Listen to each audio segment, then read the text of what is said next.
strādāju ar Antūžu pamatskolu. Manuprāt, viegli un rotaļīgi viņus iepazīstinu arī ar to, cik ļoti daudzveidīgi var būt laikmatīgā māksla. Māksla kopumā, bet jā, es stāstu galvenokārt par laikmatīgo mākslu un, protams, galvenokārt par mākslu, ar kuru es pati strādāju.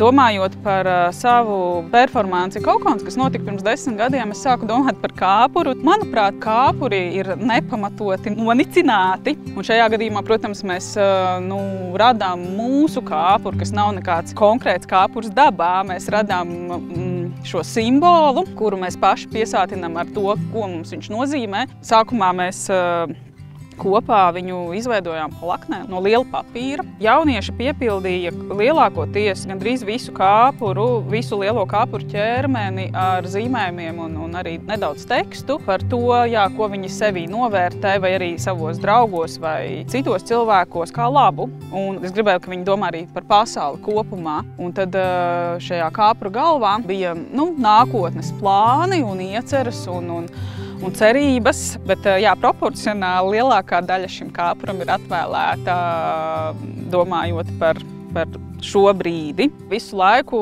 es cenšos atgādināt, ka nevajag pazaudēt arī sajūtu par to, kas ir labi šobrīd, kas ir labi pasaulē, kas ir labi viņos pašos, kad varbūt reizēm šķiet, ka labi nav pilnīgi nekas.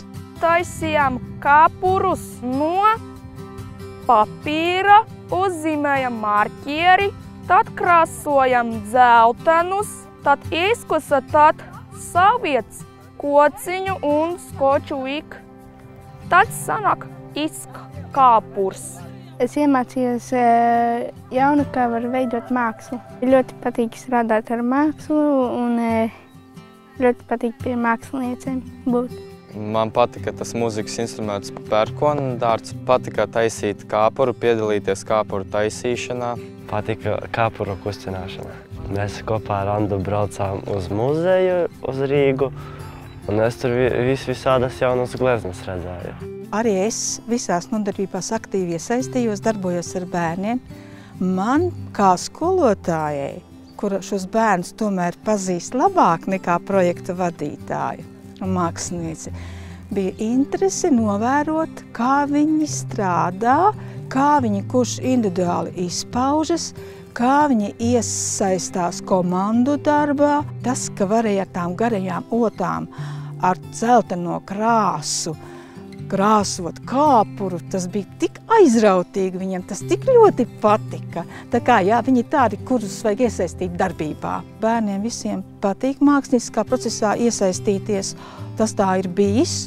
Un tagad mēs vienkārši redzam, ar kuriem bērniem mēs vēl kaut ko vairāk varētu spēt izdarīt. Jāsaka tā, viņi reizēm nav draudzīgi savā starpā, bet šodien viņi kolosāli sastrādājās komandas darbā. Viņi vairāk ieklausījās sevī, savās emocijās, mācījās būt uzmanīgi, vērīgi. Ja bērnam ir traucēta dzirde, runas iemaņa vai vēl kaut kas, viņš ļoti labi izpaužas kādā citā veidā. Kopā būšana, kopā darbošanās, kopā krāsošana, kopā tur zīmēšana, viss viņus tikai dara labākus.